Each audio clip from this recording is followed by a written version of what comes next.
Thank you.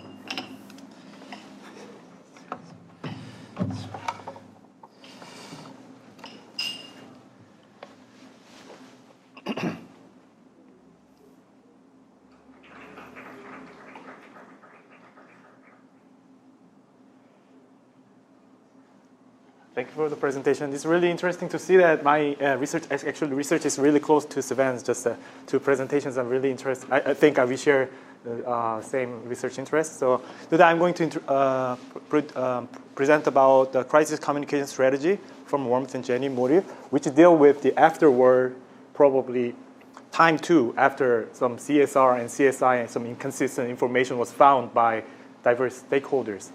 So I just added this graph since this was my research project in last year, actually really close to yours. So through this research, I found that when companies described as showing socially responsible behavior, so they are well known for their CSR histories, but later they found that they're doing some kind of irresponsible behavior. And then I found that this positive effect of CSR history on attraction to organization has been dissipated, which is a kind of a probably backfire. So dissipating effect of negative effect on A2O. However, so I also use a moral identification theory. So it shows that this effect has been stronger for people with higher moral identification level. So that was what I found in last year presentation. So and then I continued to delve into this research idea. And I wondered if this negative effect of CSI, corporate social irresponsible behavior, is so strong, then what would be the company's reaction to or possible solutions toward that? Because I thought that it is inevitable for firms to probably expose to negative publicity. So that was my assumption. And then I wanted to answer that question in terms of the firm's perspective. So this. So I will start with an example of one of the Korean companies. So POSCO is a world-leading steel company. It's well known for CSR, well known for sustainability and ESG. And the thing is that if you type POSCO in the Google, then you see totally different, inconsistent information. That's, I think, it usually happens for probably all of the companies, including Amazon case. So here, the POSCO is awarded. This is in Korean. So sorry. So they are awarded best ESG case in the world as a company. However, there are so many negative publicity informations regarding social and environmental and also even workplace harassment, including sexual harassment and so on. So I wondered, every company does CSR and CSI at the same time, then what would be their response? What should be their response? Because they're always emphasizing they're doing good, while we attribute different motives of the firm based on their wrongdoings probably, which can be easily found. So I looked into how the POSCO responded to this negative event of sexual harassment within the organization. Actually, what they did was silently they silenced. So they were really criticized harshly, and their rationale behind this was so they just keep going their business. They didn't stop because of sexual harassment. They just and they did not mention about. They did say that it's not our work. It is not our. It's not related to our work. It's within the organization, which is a subsidiary of POSCO. But yeah, somehow they mentioned that. So because it was so harshly criticized, they suddenly apologized after 7 days. But what happened is that actually it has been criticized more and more harshly. Because if you look into the literature, or probably it's in Korean case, usually a company apologizes on that day or 1 day after apologies. So that's more than 50%. But for POSCO's case, they apologized too late. And also they expressed through the letter, only without appearing on the TV screen or bow down. That's usually what happens in Asian context. And toward whom they apologize to the public and to the media and not to the victim in the letter.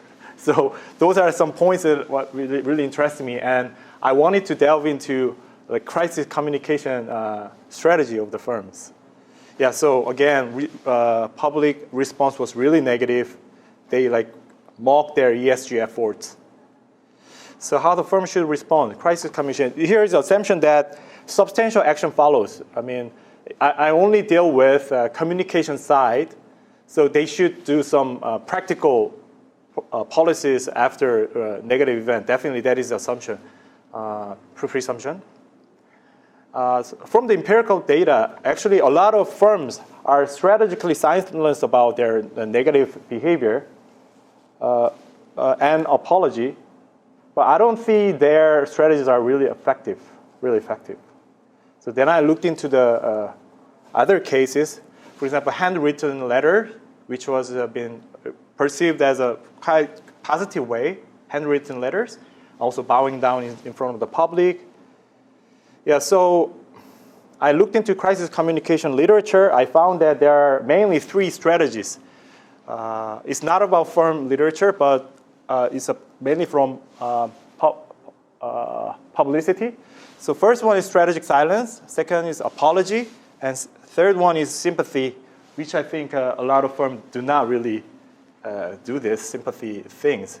So in terms of apology, maybe sometimes the firms give full apology while others give partial apology, which is that apologia, which involves some elements of justification or defense of the action, rather than accepting the full responsibility of the firm. I think probably a partial apology, apologia would be the frequent examples of how we observe after the negative event of the firm. So I looked into those 3 crisis communication strategies and I tested. So in terms of the psychological mechanism, I also looked into motivation, attribution of the company's ESG or CSR efforts, and also firm stereotype. So because a lot of different stakeholders, when they perceive CSR or CSI, they tend to perceive the firm in a certain stereotype. So I referred stereotype context model, which deal with firm warmth and firm competence, and also attribution theory of how stakeholders infer the motive of ESG after they witnessing the negative event. Yeah, so if the CSI, irresponsible behavior, happens, then people tend to see the company as a responsible, but it actually differs, right? So when CSI happens, the level of how the different people see the company as a responsible probably diverse based on their experience, based on their brand loyalty, or whether they are like employees of the firm or others. Yeah, so I looked into perceived crisis responsibility. So first hypothesis is that perceived crisis responsibility after some negative event would negatively affect firm warmth. So the firm is bad. And then I looked into genuine motive of CSR, which derived from attribution theory. So when people see companies engaging are more warm than they infer. Actually, in terms of the CSR motive, there are, in literature, it says 3 motives. The first one is profit-driven, stakeholder-driven, and the last one is genuine, altruistic-driven. Probably this relates to like symbolic one, and this will lead to related to substantial one. I think genuine, altruistic motive. So I looked into genuine motive of CSR because that's what affects stakeholders' attitude positively. So only when people perceive that CSR motive is genuine, they appreciate CSR efforts and form their positive attitudes. And the more people perceive that the firm is warm, then the more the firm is perceived to be genuine in putting their efforts. So that is from the literature. So yeah, the second hypothesis, mediated by firm warmth, leads to genuine motive of CSR. And now I looked into crisis communication. So it matters. So strategic silence, a lack of communication from organization, deliberate lack of organization communication, no comment. Yeah, but the thing is that the firms are usually doing this because there are legal implications to speaking out or whether they are responsible or not. So that's why probably many firms are strategically silenced about negative events. And apology, again, and sympathy finally. So sympathy is emotional communication. However, the prior literature says that there is no difference between sympathy and apology. So prior literature says that there's no difference. So emotional communication doesn't really matter. So I looked into this. However,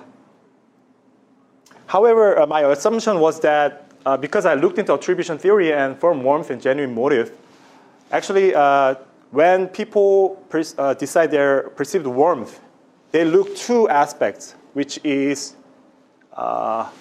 moral aspect and relational aspect.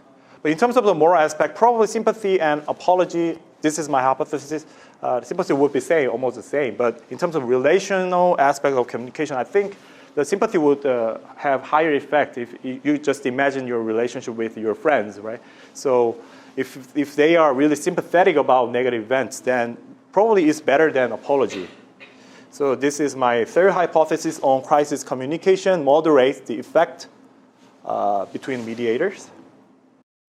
And fourth, full model. And fifth, it will lead to positive attitude toward the firm. So I tested. So this is just a preliminary study. So I do not have a lot of samples, but I did check a clear moderation or mediation effect. So experiment one, I tested strategic silence and three different types of crisis communication. And in experiment two, I compared apology and sympathy, which is my main point.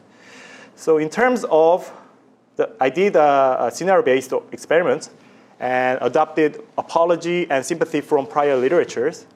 And I measured, and that's what I found. So in terms of the firm warmth, so sympathy here and apology here are not different.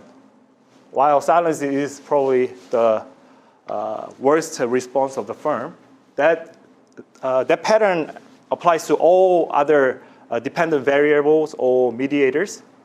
So you see, genuine CSR motive 2, attitudes, corporate reputation 2, attraction to organization, yeah, that's the result, replicated.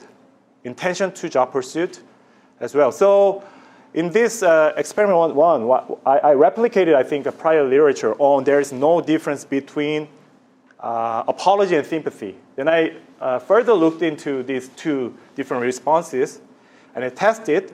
So I gave another scenario-based experiment on time 1 and time 2. So I measured time 1 after some negative event happens, this, and then I gave another scenario about different communication strategy.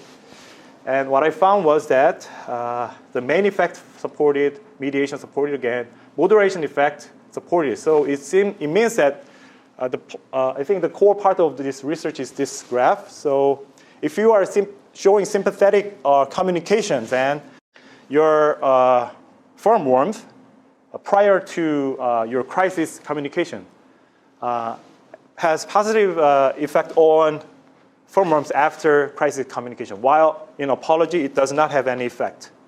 So I can say that the effect of firm warmth before crisis communication dissipated after apology, while if you use sympathetic communication, it's still valid or viable. Yeah, so I tested full model, also supported, and also attitude supported. Yeah, so this is the whole result of my experiment. Yeah, so for apology again, prior firm warmth no longer has effect, and then probably it will lead to not much difference on attitude toward the firm. So only in sympathy prior effect of firm warmth continues. Does it matter? I think so, because if firm just apologizes as a business as usual, then they will not benefit from their prior efforts of ESG and CSR, because they have so much effort to keep their firm warmth level so high. But actually, if you just apologize and forget, then that history of CSR and ESG dissipates. That's what I think I found. So in terms of managerial implication, I strongly want to suggest to the firm that you should use sympathetic communication. I don't know how, but maybe I need to do more research. So emotional crisis communication, which is not really found in business, right? CEO, they do not cry or. But I think that we see a lot in political figures. So maybe we can learn from them. Yeah. So importance of warmth and genuine CSR motive again. Yeah. Yeah, thank you. This is the end of my presentation. Thank you. If you have any questions, yeah, please. I find that interesting that sympathy has more value than apology. In this example, does sympathy include like accepting blame? Because I would think of it as if I was watching a firm do this, if they apologize, which in my mind includes kind of accepting blame, that would I would value that more than them being sympathetic. Yeah. Which to me is kind of, you're not really you're not accepting blame, you're just saying, oh, this is a bad situation. Is that reflected in how you measured it or the literature or? Yes, exactly. So the sympathy is more than apology. So it not only accepts the responsibility, it's more emphasizing or more probably focusing on emotional part. So for example, for sexual harassment event, then the statement would be, I really do empathize with the victims of this tragic event. And so main contents would be not just in responsibility, but it's really emotional. So But are you saying that sympathy is kind of like above and beyond an apology, where they accept blame and they're sorry? Yeah. Okay, that makes more sense. Yeah. I wasn't sure if it was did not have the part. It does have it. Okay. So plus, actually, yeah. That's a really important distinction, I think. That you just made a clarification. Because there is that sense of giving sympathy even without accepting responsibility. Okay. You do see it quite often. Right. From politicians, I have to say. Yeah. In a sort of, this is what we needed to do, and that's had some negative implications, and now we're going to do what we can to deal with those. That's very different than apologizing for the action itself. And so I do think it's good that you clarified that. The way that you're conceptualizing that this is over and above an apology. Yeah. So I think that's important for interpreting your results. Yes. You start with, I just feel bad that this happened, and this, this terrible situation, but you never say the words, I'm sorry, this is our fault, and you just go right to, oh, this is a bad situation. That can be sympathetic without ever accepting blame, which I think a lot of politicians or companies would do, but you're never actually really admitting that you did anything wrong then. Actually, that's a really, really interesting point because in here, not just the silence, but apology, also scholars pointing out that apology requires the organization publicly accept responsibility, including legal positions. So that's what makes companies are really not willing to take responsible for their own, probably in terms of communication. Actually, that's you probably see it. Yeah. The distinction played out most in corporate downsizing literature. So the sacking of large numbers of employees. Which of course the company doesn't feel good about, but they can't really apologize for making a strategic choice to get rid of a division. But they will of course be putting plans in place to try and support former workers through transition and things like it. So if you were going to see a distinction, it's probably in a place like that. Okay, I think the question relates to your point. Relates to probably in the cultural background as well. Little bit of sense because I've seen cases in Korea, which is a collectivistic country. So in our cases, backlash is really harsh. So if they do not accept full responsibility for that, nothing changes. So in Korea, I would say that probably a lot of cases after a negative event, they somehow accept full responsibility. So that's like a baseline for them. Yeah. So and then what matters in different cases was that, I think in successful cases, probably they show more emotional parts. So that's what I found, like handwritten, some letters from K-pop idols, some celebrity involved in negative events. They suddenly on the video screen and handwritten letter. That's the kind of custom. So I wonder, why is it different in business, celebrity, and political figures, and emotionally? I think one of the things probably in business communication is that we tend to think that, showing emotion is kind of unprofessional, seen as unprofessional or inadequate and probably for CEOs So it's also cultural. It'd be interesting as a future direction to look at sympathy without the apology versus apology versus both. That's interesting. A third condition. To see if can CEOs get away with just the sympathy but not the apology. Maybe not in every context, every culture, but that would be super interesting. Thank you. Please. Thank you very much for your presentation. It was really interesting. I was wondering, who were the participants in your experiment? So first experiment was job seekers in Korea. The second was U.S. citizens through Prolific. So it was a fictitious scenario then? Fictitious. Yeah, fictitious scenario. Then I wonder, like, how could you look for firm warmth before and firm warmth after? So I measured, so I gave one scenario of negative events, which the firm is really putting a lot of events of ESG, but somehow the news article about negative events happens, and then I asked the firm warmth, and then the next page, I gave them just a day after the company responded in this way, and then I separated 3 different categories of response, and then I again measured firm warmth. It was really interesting. So I actually did not really plan it, but it was really interesting to see how firm warmth changes, and it affects definitely genuine motive of CSR. But yeah, and then I think it's natural because when we think about our interpersonal relationship, the one-time negative event, it happens, but how the other person respond, like apology or emotional or sympathetic, changes our perception toward the person, whether they is a really good person or I don't know, And yeah. Really interesting. And did you elaborated on the source, like you communicated the apology, and did you saw a difference there, or didn't you focus on that within your? Yeah, I didn't focus on the source. I just used a news report, and for the apology from the official announcement of the firm. Yeah. Thank you. Yeah. Please. And then, because you said you measured one from a Korean sample and the other from a US sample, were there any different, or they're in the experiments? Actually, I didn't compare the different results, but here, I just, because of mediation and other hypotheses were replicated, not just in experiment 1, but also in 2, so I thought, I don't see any difference so far.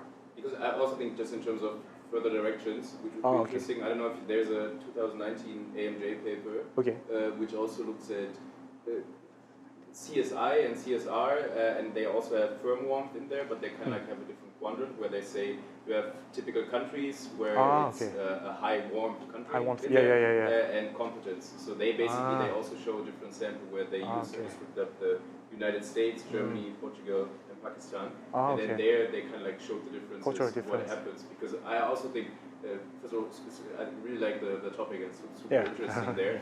But also, as you said, like probably the sample from Korea, it's different than when you measure it in a Southern European country. Yeah, that's right. If I just implemented experiment 2 in other Asian contexts or different country contexts, I think then probably based on what you said, probably I will see a little bit difference. Yeah, I think it's interesting to check. Okay. Oh, yeah. Thanks for the presentation, very interesting. So as you mentioned in the beginning of this presentation that the company apologized after these 7 days. I guess 7 days. Yeah, the post-coast case was 7 days. I just wonder maybe not in this experiment because you mentioned that the company responds to 1 day after the crisis. Yeah. So maybe in the future direction, it would be like after 7 days or 3 days, they apologize or show some sympathy to the victims. So I'm not sure if there's any differences between Yeah, that's a good point. Maybe I can start the research from the very simple study that you just mentioned. Yeah. So time difference. Yeah. Okay. Could be a moderating. Okay. I see. Timing of the communication. Okay. Thank you.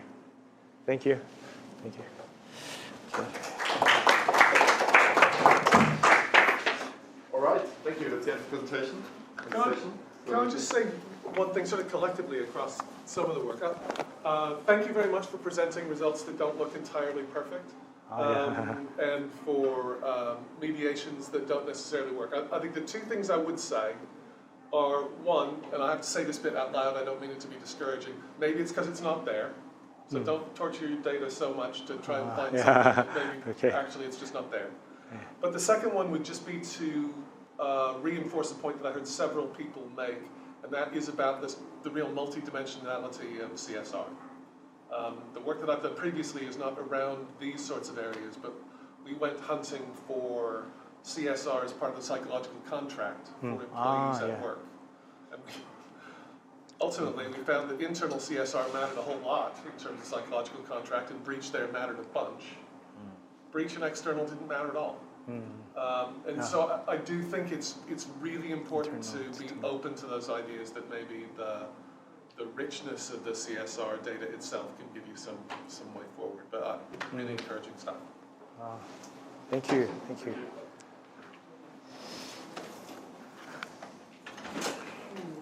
What was your psychological contract CSR papers were? We basically used Jackie Coyle Shapiro's. Actually, I know the paper now that I see your name. Yeah. Okay. Yeah. Item stuff. Yeah. So. I did my dissertation on internal CSR psychological contract. Thank you. Thank Very you. interesting Thank you. presentation. Yeah, Thank you. I work in micro CSR too. Oh, you too? Yeah. Let's share our contacts. Absolutely. That's interesting. Okay, thank you. Thank you. Yeah, so is this the only presentation that you're gonna do, or like, do you have more presentations? Just one. Just this Yeah, one? yeah. But I did present marketing papers in AMA just a few days back. So I had 3 papers there, and now here just 1 paper. Yes, Yeah. it's so interesting. Yeah, actually I do have a marketing background, but it's sustainability related here. So Oh, nice. I work in the sustainability too. Oh, okay. I'm not sure, like, if you are more micro people or Micro, yeah, I'm micro. Oh, CB. yeah. Yeah. You are organization people. Yeah, I work a lot with organizations. Yeah, that's super nice. Yeah, actually I think more literature in OB. Yeah. Yeah, so I refer a lot of papers from OB. That's so nice. We should keep in touch. Oh yeah, So we should, I have my card too. Yeah, I please, can- please. Again, I think it's like, it would be quite interesting to see what else is in the Well, you've got some really rich data. The temptation is going to be to. I'm so glad that many people are interested in my research, because it was a kind of, for me, it was just natural next research after my presentation in AUM last year. So just naturally comes out. How many people say CSI is bad, has bad effect, but it is inevitable, I think. So I wonder how then the firm can deal with it. I think it's so nice, like your research is encouraged by the phenomenon that phenomenon. you observe. Oh yeah, I Yeah, observe. right. So it's more interesting. I don't know. Oh, I okay. feel like that. Oh, thank you.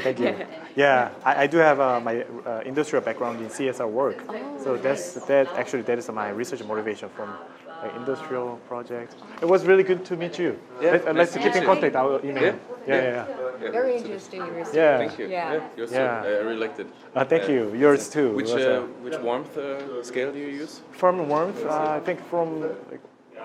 I forgot, but it's But I can send you that one. Acker, and yeah. I can send you that one AMJ paper. It's a nice Oh, okay. one. Thank you. It's from 2019. It's Shea and Horn, but I can see your name from the. Oh yeah. I too.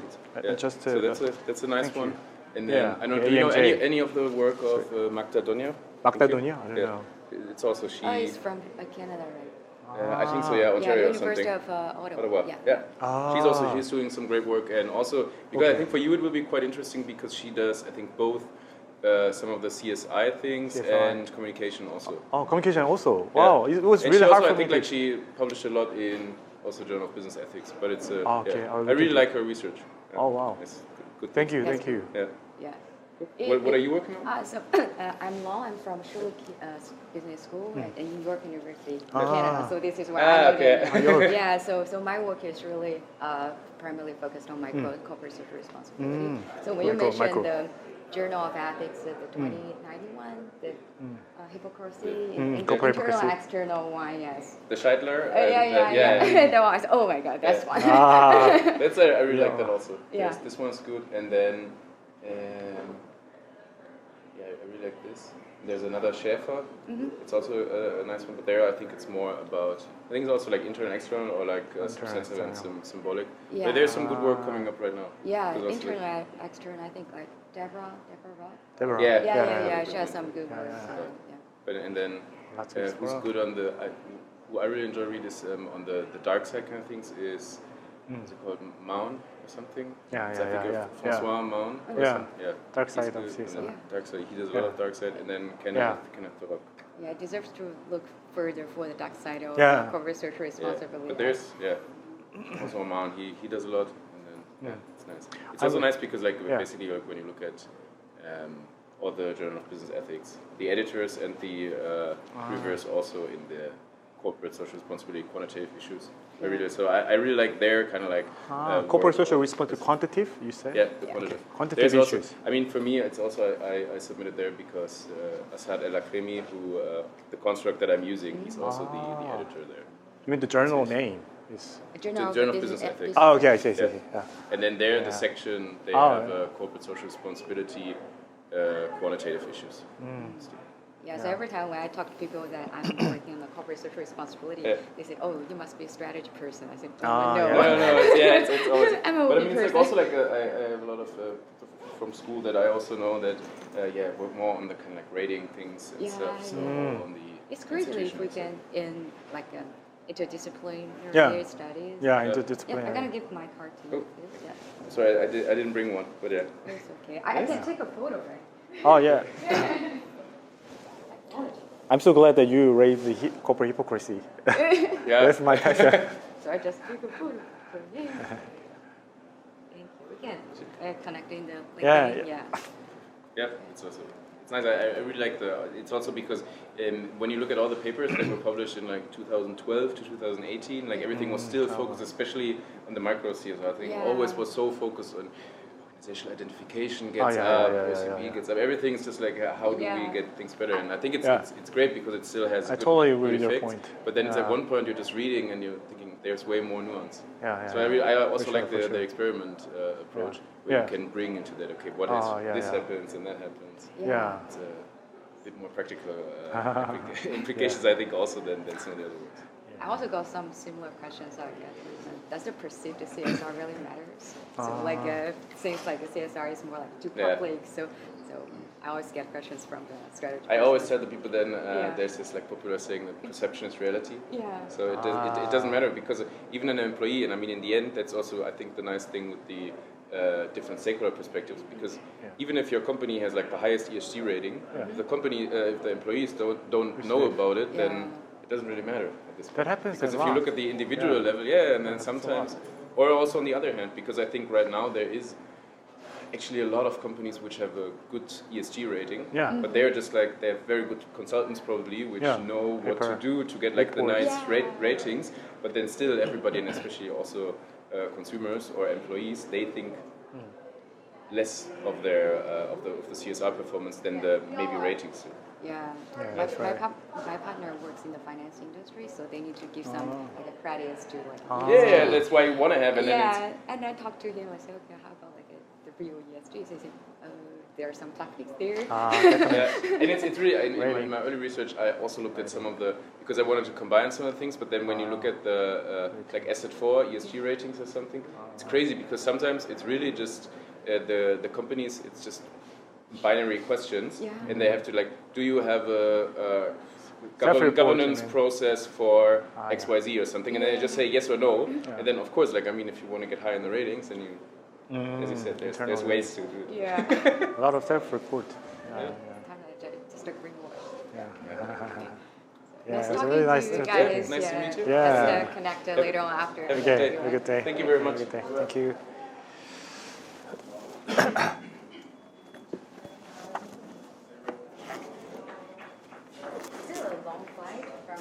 Seoul? Yeah. Kind of, 13 hours. Don't stop. No stop. Don't stop. Oh yeah, it was unfortunately non-stop. Oh, that's nice, because I've heard someone, I have a friend. Yeah. Okay. It